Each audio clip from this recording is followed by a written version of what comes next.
नाज़रीन, लाड़काने में 40 ॾींहनि खां वक़फ़े सां मुसलसल बरसात शहर जे रहमतपुर थाणे खे बि ॿोड़े छॾियो आहे। मुख़्तलिफ़ इलाइक़नि ऐं मोहल्लनि में बरसात सबबि केतिराई घर ड्रही पट थी विया। उन हवाले सां तफ़सील ॿुधाइण लाइ असां सां टेलीफोन लाइन ते मौजूदु आहे SS न्यूज़ जो रिपोर्टर अहमद मुजतबा जतोई।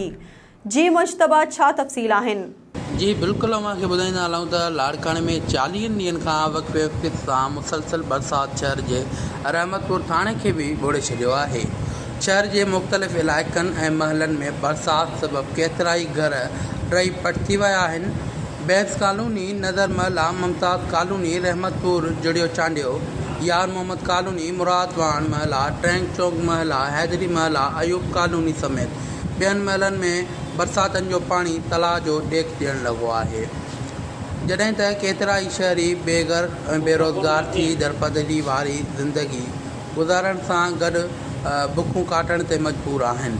जॾहिं त सेबको इंतिज़ामिया तरफ़ां शहर जे बिजली मुकमल तौर ते बंदि कई वई आहे। सिंध हुकूमत समेत ज़िला इंतिज़ामिया तरफ़ां बरसात मुतासिर जी मदद लाइ कंहिं बि जोगा क़दम न खयां विया आहिनि। जी अहमद मुजतबा, तफ़सील ॿुधाइण लाइ अव्हां जी महिरबानी।